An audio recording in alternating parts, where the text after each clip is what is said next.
There are lots of different characters in Halo, with each one bringing a different kind of presence to the game and the story. While some staples like Cortana, Johnson and the Arbiter make multiple appearances, backing up the Chief on his missions, there is a surprising amount of characters that only appeared in Halo once. And in this video we're going to go through all of the Halo games, well most of them, and do a quick breakdown and lore dive into each of these characters, and some might surprise you. However, a quick disclaimer, in my list of characters there are two I'll be talking about that appear in more than one Halo game, which I will be making exceptions for. I'll let you know when I'm making those exceptions, so you don't need to rush to the comments saying I got it wrong because they're in more than one Halo game. But let's not waste any more time and start off with our beloved Combat Evolved. Now, regarding exceptions, I'm going to make one straight off the bat. I know, it's shocking, right? It was heresy. But I can't talk about Combat Evolved without talking about Captain Keyes. So why is Keyes an exception? Simply because Keyes does appear at the end of Halo Reach when he takes collection of the Cortana fragment delivered by Noble 6. In Combat Evolved, the first voice you hear is that of Captain Keyes, the leader of the humans in the first game. Keyes' introduction starts with him asking if they have managed to lose the Covenant. Straight away, this is important to the story, as Keyes informing the player of our enemy and that they far surpass humanity on a technological level, as well as being outnumbered and being outgunned. Despite this, the captain's tone appears to be very calm and collected. Despite being in an unknown location in front of a Halo ring, which would be the greatest discovery in human history, the man is still putting his duty as captain of the ship and as an officer to the UNSC above all else. This solidifies Keyes, and he'll be like this until his demise later in the game. Keyes orders the ship on full combat alert, and when we, the player, go to meet him, he hands over Cortana, stating how important it is that Cortana does not fall into enemy hands. And this being a first-person shooter, Keyes also hands the player their first weapon, the captain's own Magnum pistol. And just in case you need it reiterating how important Keyes is as a character, if you were to go back and shoot Keyes,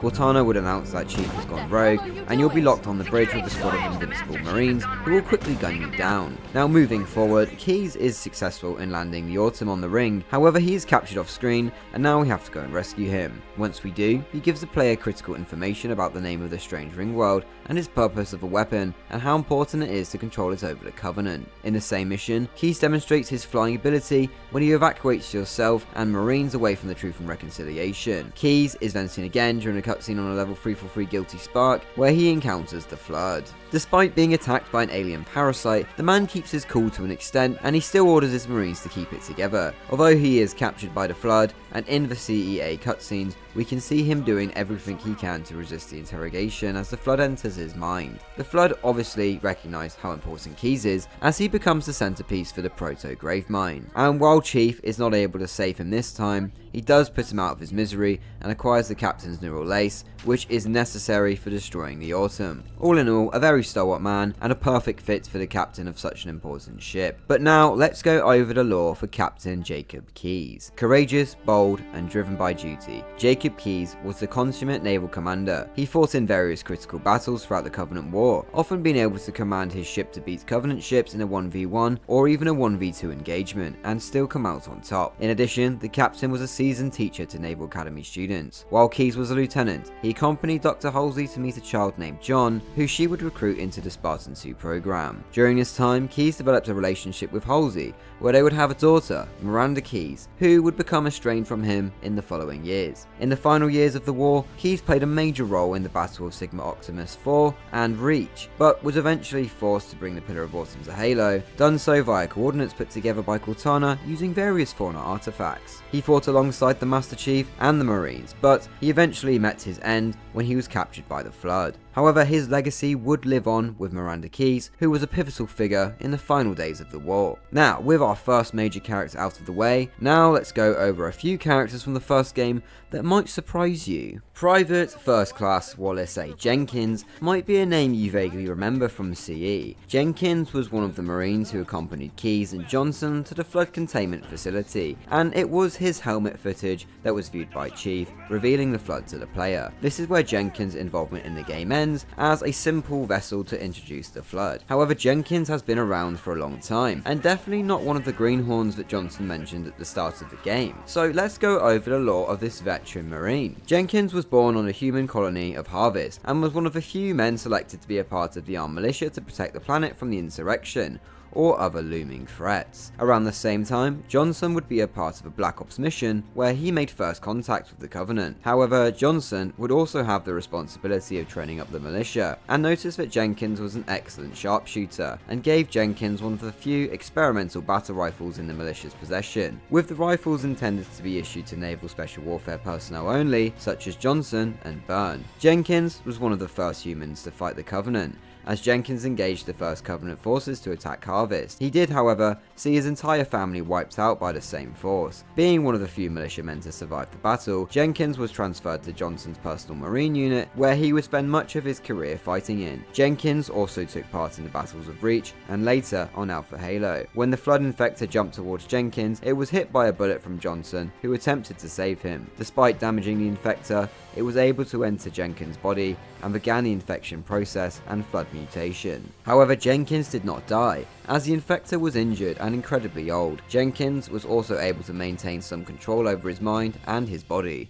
usually when the Infector was in pain. Jenkins would follow the Flood to Alpha Base, where they attacked the Marines and ODSTs stationed there. Attempting to kill himself by attacking Lieutenant Melissa McKay, his attack failed, and he was captured and interrogated by Major Antonio Silva. While the Flood did control part of his body, he lashed out at the Major, but using one of his arms that was not mutated, he pointed at the ground, informing the soldiers that the Flood was attacking from underground. Later, Jenkins was brought with Marines and ODSTs as they raided and took control of the Truth and Reconciliation with a plan to use the ship to return to Earth. However, Jenkins could sense the Flood infectors hiding in the ship, waiting for the right moment to strike, knowing that if the ship was to return to Earth, humanity would be doomed. Jenkins was able to overpower the Flood infection form in his chest and attempted to sever a power line in the ship that connected the control room to the engines. He failed, but his efforts were noticed by Melissa McKay. Understanding the threat and what Jenkins was trying to do, she used a frag grenade, severing the power line, causing the ship to plummet to Halo's surface, killing all on board, but ultimately sparing humanity from the Flood. Jenkins' last words before he died mercifully were thank you to Melissa for making the difficult but right decision. Incredibly tragic, and our next character is also a Marine who fought to the bitter end. But before we talk about that next soldier, if you are enjoying the video so far, do please leave a like and consider subscribing, as this will really help me and the channel out. Lots of fun Halo content on this channel, with more to come in the future, and let me know in the comments which character in Halo you really like and one that you think is underrated. Moving on now, it's time to talk about Marvin Mobuto. Well, it would appear I've made a bit of an oopsie, as this next character does not appear in the game at all. I thought I might be able to find them in the form of a corpse, but they only appear in the novelization of Halo CE that's called The Flood. But because I've already done the work to do the writing and the recording, I'm just going to play it to you anyway, so we'll consider this next character an exception as well. Now, who the hell is this, you might think? This man is never named directly in the games, but you do come across his corpse in the level The Library. A single, uninfected Marine can be found on this level with a shotgun by his side. I'll keep this one short and sweet. Marvin was the first human contacted by 343 Guilty Spark.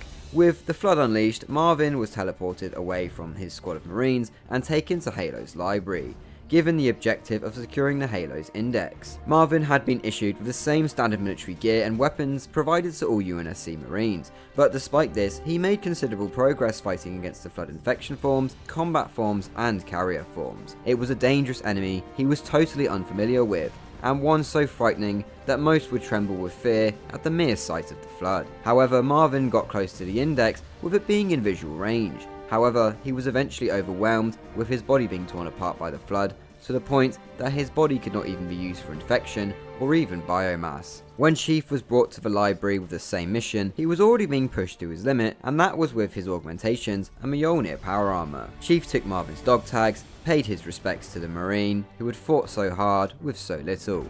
Marvin's determination gave the Spartan a morale boost to complete his mission and secure the index. And now it's time to talk about our first alien character on this list, another who is not directly mentioned in Halo CE, but certainly had an interesting role in the novelization of CE, that being the Flood. Zuka Zamamee, a name I'm sure a few of you know about by now, but for those unaware, Zuka Zamamee was a Special Forces elite who took part in the raid on the Pillar of Autumn. However, an encounter with Chief left him injured, with his squad of grunts completely slaughtered by the Spartan. However, Zuka was rescued by a grunt named Yap Yap, and being grateful to the grunt for rescuing him, Yap Yap was promoted to be Zuka's personal assistant on combat missions. Unknown to Zuka, Yap Yap only rescued the elite because he thought it would get him away from the failed boarding action undertaken by the Covenant. After witnessing the aftermath of the raid on the Truth and Reconciliation led by Chief and the rescue of Captain Keyes, Zuka realised how dangerous one Spartan was and was given permission to hunt down the Spartan. His first trap was on the Silent Cartographer, where Zuka Zamamee hid in a Covenant supply crate as he set 2 hunters on the Chief. However, both were killed, with the Spartan able to continue his mission unimpeded. His next attempt at killing the Spartan was at Alpha Base, where he left an enthusiastically beaten up Yap Yap to be captured by the humans, but Yap Yap used a signal device to inform Zuka when he had sighted the Spartan. Holding a UNSC pilot hostage, he commanded the pilot to fly him and his elites onto Alpha Base's landing pads. There, they began the search for the Spartan, while also freeing Yap Yap along the way. Fearing for his life, Yap Yap lied to Zuka and led his squad to capture some Banshees, informing the Spec Ops group this is where the Spartan could be found. However, on the way, the group ran into several Marines who killed all of the Spec Ops group save for Yap Yap and Zuka Zamamee. Holding the elite at gunpoint, Yap Yap ordered Zuka to fly the pair away, where eventually they went to the Pillar of Autumn. Realizing that he'd now failed his task twice, Zuka Zamamee would surely be punished for his incompetence. Hatching a last-minute plan for his own survival, Zuka created a false alias to blend in with the Covenant detachment on the Pillar of Autumn. When news of the Spartan's arrival reached the Covenant group, Zuka volunteered to kill the Spartan, leaving Yap Yap at a makeshift control center to inform the elite of the Spartan's movements. Yap Yap accurately predicted the path the Spartan would take and informed Zuka the Spartan would be taking an elevator up to the ship's spine. Here, Zuka Zamamee waited with a shade turret and several Covenant troops. Chief was able to dodge the shade turret fire, with Cortana dropping a lift so they were out of the group's firing line. Chief then tossed several grenades onto the elevator below, killing most of the Covenant and wounding Zuka Zamamee, who would meet his end a few moments later when the ship exploded. Certainly the comedic relief of the novel The Flood. I hope that if we ever get a faithful remaster of Halo CE, parts of the book are adapted into the game in a way that we might actually even be able to play as Zuka Zamamee. Now, time to move on to our final character from Halo CE, and that of course has to be Echo 419, otherwise known as Foehammer. Her real name is Carol Rawley. The woman is truly a shining light in the darkness, and without her help, Chief simply would not have been able to complete his missions on Alpha Halo. Okay, maybe there might have been another Pelican pilot available, but surely none as brave and as awesome as Foehammer. I mean, I just love this dialogue on the Silent Cartographer. Approach to the LZ, it's gonna be hot. Get set to cut out swingers. Touchdown, hey Marine! The first time we meet Foehammer, she helps out the player by dropping off a warthog, as well as rescuing several Marines on the mission titled Halo. She does this several times in the first mission, and returns in the next mission dropping off several squads of Marines to assist with the raid on Truth and Reconciliation. And as I showed you just now, she ferries you to the Silent Cartographer and delivers another warthog, and transports you to various places throughout the Halo ring, and was able to survive the Flood outbreak due to staying airborne for much of the time. When the Pillar of Autumn reactors went into meltdown, she was still on standby to help the Chief. Despite all the chaos, she was still alive, doing her job, and just being awesome. Sadly, as the plot likely demanded no easy way out, Foehammer is shot down and killed by 2 Banshees as Chief waits for pickup. Now sadly, there is not a whole bunch of lore to go over for Foehammer, but we will talk about what we do know. Flight Officer Captain Carol Rawley was a veteran pilot of the UNSC's 23rd Naval Air Squadron. She led many members of her squadron,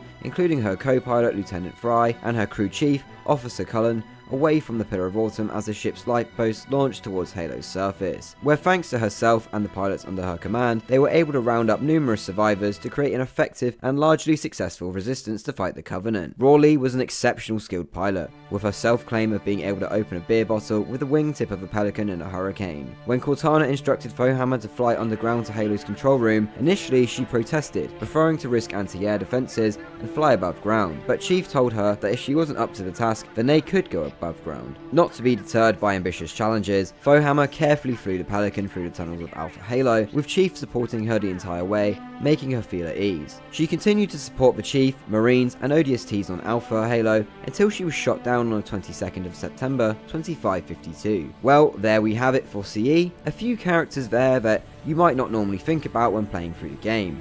But time to move on to Halo 2, which does introduce a lot of characters to us. However, I have identified 4 in particular who only ever appear in the game once. So let's start off with the first on my list, that being Sesa Refumee, otherwise known as the heretic leader we are dispatched to kill in Halo 2. We are first made aware of Sesa's heresy when the Prophets of Truth and Mercy inform Veronica of his treacherous words and how it poses a risk to the Covenant. At the time, Fel does not even consider if the heretic is saying something that might be true, and accepts the role of the Arbiter and the mission to kill the heretics. In terms of gameplay, we first meet Sesa when he uses a holodrome to project himself while hiding the real version of himself behind a locked door on the gas mine at Threshold. Here, in an attempt to stop the Covenant task force, Sesa unleashes the Flood in certain sections of the facility. However, this backfires, with the heretics now fighting on 2 fronts, one against the Flood and another against the Covenant. Hoping he can use the storm to escape the facility, Sesa makes way for his Seraph fighter, although his plans are stopped by the Arbiter, sending the station into freefall. The Arbiter pursues Sesa,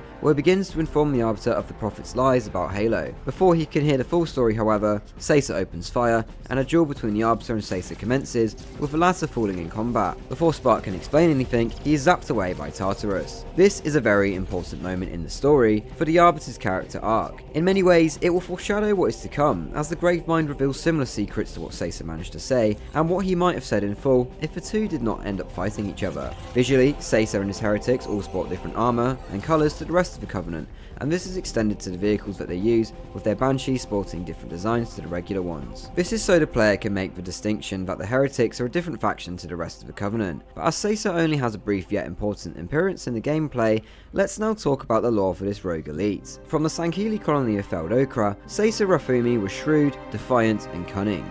He was a commander within the Fleet of Particular Justice, led by Veronica. Although Sesa's task force was dispatched to investigate the gas mine on Threshold under the orders of the Prophet of Minor Stewardship, much to the jargon of Veronica, who believed all warriors should concentrate their efforts in stopping the humans on Halo. Because of this, Sesa and his troops were spared the destruction of Alpha Halo. The gas mine was where 343 guilty Spark fled to after the ring's destruction, and it was there that he met Sesa and informed him that the version of events he'd been told about by the Prophets were incorrect. After hearing the truth, Sesa hailed the wider Covenant to disobey the Prophets and join him. Anticipating an attack from the Covenant, he fortified the gas mine with defences, however it wasn't enough to stop the Covenant. Before he died, he planted a seed of doubt in the Arbiter's mind. When the Great Schism began, and with the Arbiter realising Sesa was right all along, the Arbiter would later go on to honour the late warrior by providing special dispensation to the Refum Keep within the Swords of Sanghelios. Moving on, it's time to talk about a major character in Halo 2 that would mark his one and only appearance in the games, with that of course being the Prophet's enforcer and main antagonist to the Arbiter, Tartarus.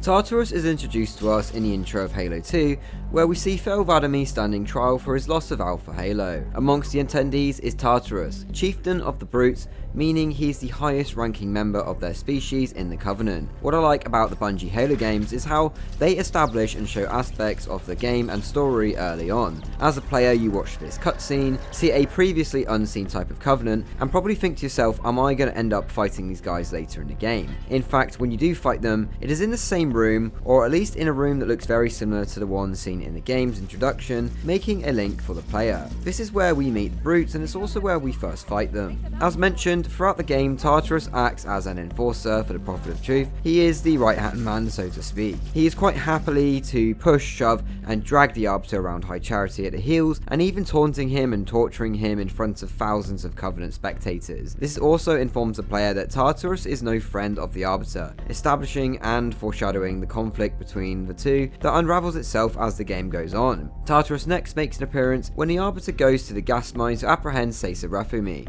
initially providing air support to the player. Some might think, well, maybe I can trust him as he's helping me shoot down Banshees and destroy shade turrets, only for Tartarus to swoop in at the last minute and steal the glory the Arbiter fought and nearly died for. Later, Tartarus is sent on a mission with the Arbiter to collect Delta Halo's activation index, and player here gets a sense of awkwardness as the Arbiter is the sole elite among a dropship filled with brutes, especially as we have just seen a rather brutal changing of the guards, replacing the honor guards protecting the prophets with brutes, something the Arbiter showed clear disapproval of. When the Arbiter fights alongside the Spec Ops commander, Ratas Verdum, the Elite Ultra allows the Arbiter to go on while he holds off the Flood, to which Tartarus says, I see that coward didn't join you. clearly mocking someone who has just helped you on the ground, while Tartarus is safe and sound up in the air in his Phantom. Strangely enough, he is once again providing air support to the player, shooting at the Flood, and the humans have also gone for the Index.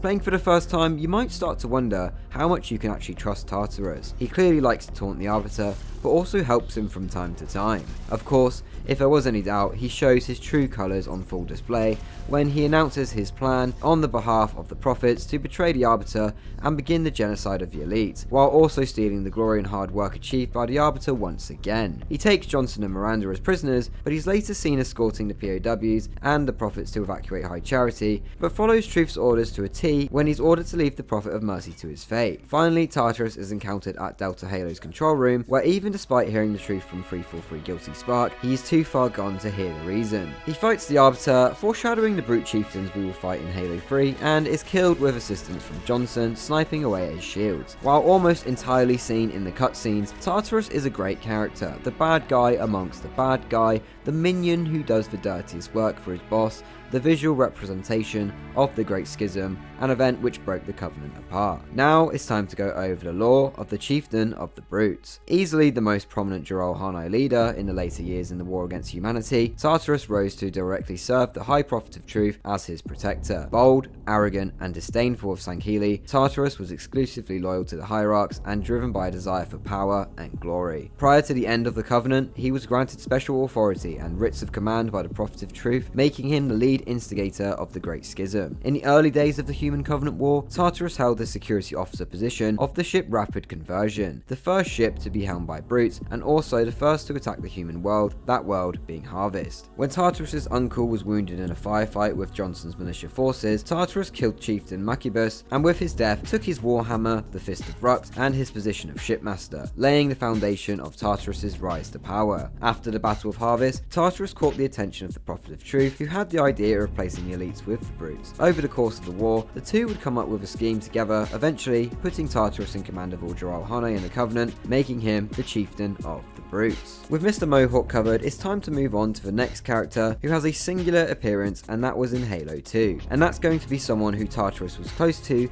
not as close as Truth, but I'm referring to the Prophet of Mercy. The oldest and most frail of the three prophets, at the start of Halo 2 we are introduced to the three high prophets of the Covenant, those being Truth, Regret and Mercy. With Mercy being the oldest, he might appear to be the wisest, at least to an extent. It's clear he has a great understanding of Covenant history and political proceedings, as he demands order when an argument breaks out during the Arbiter's trial. Later he recounts different times of Covenant history when an Arbiter was required, as well as clearly explaining the role and responsibilities of the Arbiter. The tasks you must undertake as the Arbiter are perilous, suicidal. You will die, as each Arbiter has before you. The Council will have their corpse. Now truthfully, in terms of the story, Mercy is the least important of the three. We don't ever see him giving orders to elites or brutes, and we don't face him in any gameplay segment like we do with Regret. In fact, in many ways, he is not equal to Truth, and we don't see him enacting any plans of his own. Regret went ahead with his expedition to Earth, even if he didn't know it was humanity's homeworld, and Truth went ahead with commencing the Great Schism, as well as blasting off in the Dreadnought. He certainly is excited about the Great Journey, as he sees his faith as being rewarded upon discovery of Delta Halo, a discovery found by Regret and not himself. However, in a twist of irony, kinda, Mercy is shown no mercy when Truth leaves him to the perils of the Flood infection form, only dying when Chief pulls the parasite off the Prophet's neck, seemingly breaking it in the process. However, I would say the lore for Mercy is fairly interesting, so let's get straight into that. At the time of Mercy's death, he was 220 years old, and thus had served the Covenant long before Truth and Regret were even born. In his political career, he often questioned the wisdom of disarming the San Shayum after peace had been made with Sankhili, a train of thought that likely made him support the change of positions between the elites and brutes just before the Great Schism. Deciding to step down from politics and focus on more religious matters, Mercy worked on board the Dreadnought with several high-ranking priests, making efforts to understand the ship and its oracle, known to the foreigners as Mendicant Bias. Around the time of the Battle of Harvest, present on the Dreadnought were the Ministers of Fortitude, later known as Truth, the Vice Minister of Tranquility, later known as Regret, where they questioned Mendicant Bias on the creatures found on Harvest, those creatures being humans. Mendicant Bias explained that humans they had found there were Reclaimers and were next in line to inherit the mantle of responsibility, effectively to become the shepherds of the galaxy. This revelation largely proved the belief of the Great Journey to be false, with eons of Covenant research into the Foreigners revealed to be falsely translated.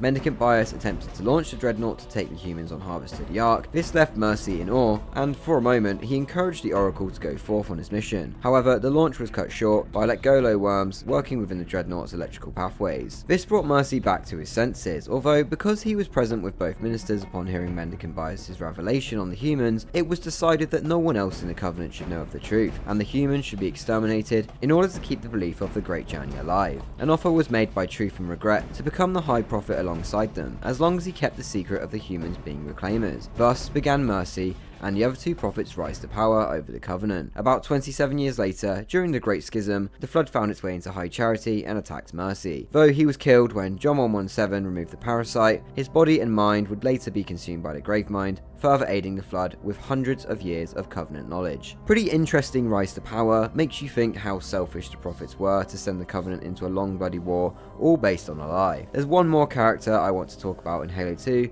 and that is the monitor of Installation 05, 2401 Penitent Tangent. Now, this is a minor character in the grand scheme of things, but he mainly exists in the plot to do two things. First is show just what happened to the monitor on Delta Halo, as he never makes himself known to the player. The second is to further progress the Arbiter's story. As the Arbiter has just been betrayed, he now finds himself in the clutches of the Gravemind. Here the Gravemind brings forth the reanimated Prophets of Regret and Penitent Tangent, where the latter berates the Prophet for knowing nothing about containment, while also explaining to the Arbiter that the ring is ready to fire on demand. Later, when the Arbiter meets up with Ratas, he thinks back to his time with the Gravemind and what he was told, finally realizing fully that the Great Journey is a lie. So, how about the lore for the monitor of Delta Halo? For millennia, Penitent Tangent was the caretaker of Delta Halo and operated with efficiency and exactitude. This was until there was a mysterious breach in the ring's security that led to a catastrophic containment failure. This event allowed the Flood to escape and began infesting key areas, likely where the ring's wildlife lived, all happening several centuries before the ring was discovered by the humans and the Covenant. With the parasite released, a Gravemind was formed and took Penitent Tangent into captivity, allowing the Gravemind control over Delta Halo's teleportation grid. The status of the monitor to this day is unknown. Now, before we move on to Halo 3, let's just give a quick honourable mention to Sergeant Banks, who was one of the few human survivors of the battles of Delta Halo. When I asked for reinforcements, I didn't think they'd send a Spartan. See this look? It's terror! Marine, did I give you permission to bitch? But now we find ourselves at Halo 3, and I have thought hard about this, and to my knowledge, there are no characters only exclusively appearing in Halo 3. Chief, Johnson, the Arbiter, Miranda Keyes, Lord Hood, the Prophet of Truth, Ratas Vadom, the Gravemind, all appeared in previous games with no new characters being introduced here, which in some ways is a shame as there is no enforcer for the Covenant in this game, at least not mentioned directly. There is 2 Spec Ops elites who take up the 3rd and 4th players in co-op, but they will only appear if the player is playing with 2 or 3 other friends. The elites were called Sraom and Usze Taham. While not directly seen in gameplay, it is implied that both elites travelled to Earth with the Arbiter, Miranda and Johnson, and fought against the Covenant on Earth and on the Ark. So let's quickly go over the lore of these 2 Special Operations elites. In the 2540s, Sraom would have an encounter with a human soldier called Frank Kodiak, and during their fight, the elite would cut off the human's arm with an energy sword. When the Great Schism commenced, Nefo was a trusted sword at the Arbiter's side. In the years following the war, Nefo would come to respect humanity for their audacity and resolve. Later, Nefo would lead a human Sangheili task force back to the Ark to stop the threat of its activation once again. Among the team was now Spartan Kodiak, who at some point had claimed his own energy sword. Before they set off for the Ark, Kodiak approached Nefo and asked to spar with the elite who was practicing with his energy sword. However, the Spartan did not just want to spar, but attempted to kill the elite. When Nefo asked why, he revealed it was Nefo who had cut off the Spartan's arm around 15 years earlier. The Spartan gained the upper hand, but spared the elite as it would be a violation of the upcoming mission. After the mission, the foe apologized to Kodiak, in which the Spartan accepted the apology. The elite also extended an invitation for the Spartan to visit his keep on Sanghelios, an offer in which the Spartan politely declined. Uze Taham was born into the highly esteemed Sumai Taham, and was fathered by one of the best sword fighters of his age, Toha Sumai. During his service to the Covenant, Uze was a member of the Asphetics, a Sangheli group with deep cultural beliefs that also acted as a liaison between the Sangheli species and the rest of the Covenant. During the Great Schism, he quickly sided with the Arbiter, and joined him during the battles on Earth and on the Ark. Later, along with Nefoe, Uze would take part in Operation Fast Storm to travel to the Ark to stop the firing of Halo, which had mysteriously been activated by the Ark's rampant monitor, Tragic Solitude. The mission was a success, after which he would then become a liaison between humanity and the Sangheli. Well, those are the only two characters I can think of for Halo 3, so let's move on to Halo's first spin-off, Halo 3 ODST. Now again, I will have to make an exception here, as Buck, the squad leader for Alpha 9, would later appear in Halo 5 as a Spartan of Fireteam Osiris. However, the rest of the squad would make their one and only appearance in ODST. In terms of the game's story and gameplay, we only ever see the whole squad together at the very start of the game and at the very end, and as we all know, the squad is separated when Regret's carrier jumps into slipspace, sending the ODSTs tumbling to different parts of the city, with each one waking up at various times after the drop, with the rookie being asleep for the longest. And it's up to the rookie to find the clues on what happened to the squad, and when he does, we play out our mission from each member of Alpha 9. For the most part, each member of the squad has a role to play, with Buck being the leader, Mickey being the demolitions expert, Dutch being the heavy weapons specialist, Romeo being the squad marksman, and the rookie, well, as the newest member of the squad, he appears to be a standard ODST soldier. However, from our perspective, he's the detective who brings the story together. He's also incredibly brave and tough, venturing out into the city at night alone, and wouldn't see another human until he meets the corrupt police officer in the city's data center. How poetic that the first human you find will attempt to kill you, and by the way, that will only happen if you have found all of the audio logs in the city. Now, in the interest of time, I'm going to go into the lore of the squad one by one. The ODST, known simply as the Rookie, his real name being Jonathan Doherty, was integrated into Alpha 9 just prior to the Covenant invasion of New Mombasa, where he was vital in securing the Tier 1 asset, a Covenant Huragok known as Virgil. After the war, Jonathan stayed with Alpha 9 and was deployed to face new threats, including rebels on Draco 3. On this mission, however, he was tragically killed, leaving mental scars on the rest of the team, with Dutch leaving the squad and Mickey joining the United Rebel Front. With over a quarter century of combat experience in the Marine Corps, Edward Buck was a veteran ODST with an already impressive legacy as a leader before becoming a Spartan 4. The gunnery sergeant's infectious bravery, unbroken loyalty, sacrificial leadership defined his service for years, which contributed to his selection for a special-only operation in New Mombasa in 2552. He would later be handpicked by Spartan 4 Chief of Staff June for integration into the newly formed branch of Super Soldiers. A former Pelican crew chief, Michael Crespo was Alpha 9's demolition expert, proving his skills and loyalty in the closing months of the Human Covenant War. However, after the war, having only fought aliens in his military career, a mission that put Alpha 9 up against insurrectionist forces, which also resulted in the death of the Rookie, drastically shifted Mickey's allegiances when he joined the United Rebel Front while as a Spartan 4. However, he was later pardoned and allowed to rejoin Alpha 9, although under the careful watch of the UNSC. A highly skilled marksman and sniper, Koju Agu, better known as Romeo, was known to be contentious, abrasive, with an irreverent charm, the latter granting him his nickname Romeo. Romeo would join the others in the transition from ODSTs to Spartan, and along with Buck, was the only remaining member of Alpha 9 after Mickey's betrayal. Once a road train driver on Mars, Taylor Miles fought alongside Koju Agu prior to becoming an ODST. He is the heavy weapons specialist amongst the squad, and is also religious, often paraphrasing verses from the Bible during combat situations. However, the death of the Rookie was a tough test for Dutch, making him leave the military for a time, before later returning as a Spartan 4 alongside his wife Gretchen. Dutch remains the rock of the squad, a compassionate, clear-headed soldier whose raw skill in combat and unwavering loyalty never needs to be questioned. Sadly, there isn't a whole bunch of lore for these characters and what they got up to before Halo 3 ODST. However, they do have detailed adventures in the books Halo Bad Blood and Halo New Blood, which to my shame are some of the few Halo books I haven't read. There is another member who joins Alpha 9 on their mission into New Mombasa, and this is the only operative, Veronica Dare. Like the rest of the squad, we meet Dare at the beginning of ODST, where straight away she's having an argument with Buck about the nature of the mission, with Dare being very cryptic, stating her orders are more important than attacking the assault carrier. It becomes clear very quickly that we are not going to be attacking the carrier when our ODST pods are well off course, but Dare states they are going exactly where they need to go. In the first mission that lets you play as Buck, we learn that the two have a romantic history, and we see a bit more of this towards the end of the game. Squad was scattered.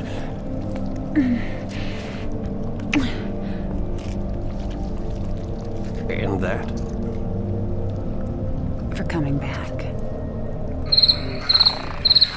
If anything, it should be visually obvious that Dare is not your run-of-the-mill ODST from the very get-go, as she is the only member of the team sporting different armour, in particular her Mjolnir Recon helmet. Of course, Dare does lose her helmet, or rather leaves it behind, where it's inspected by an engineer, and then launched across the street into a building when Romeo blows up said engineer. Again, this is slight foreshadowing of what is to come. After all, the reason Dare has come to New Mombasa is to capture one of these aliens, and it's what you see in the cutscene as soon as you find Dare's drop pod. While we're in the data center, Dare informs the rookie that the engineers are why we diverted from the carrier in the first place, only revealing information to the player at the last moment in a typical spy fashion. So how about the lore for this secretive only spy? While Dare has a level of military training, she never became an infantry soldier. Instead, after she graduated Naval Academy, she was given a post within Oni Section 1. She first met Buck while on leave at Castellaneta, a human tourist resort station where the two spent a week together. However, when Buck learned that she was a spy for Oni, Buck became spooked, which marked the end of their fling for now. She would give orders to Alpha 9 during the Battle of Sargasso, in which they were instructed to retrieve important research data from a lab. Only Alpha 9 knew about this, as Oni feared if the Covenant saw the UNSC entrenched around the lab, they would attack it in force, knowing something of value was there. The mission was a success, although she wouldn't see Buck for another 6 years. Despite an awkward relationship between the two, she would once again use Alpha 9 to help her secure the Tier 1 asset at New Mombasa's data center. After the war, she would become a primary Oni field analyst on the UNSC Infinity. In 2559, realizing that Buck was never going to do it, she proposed to Buck, and the two were married on a bar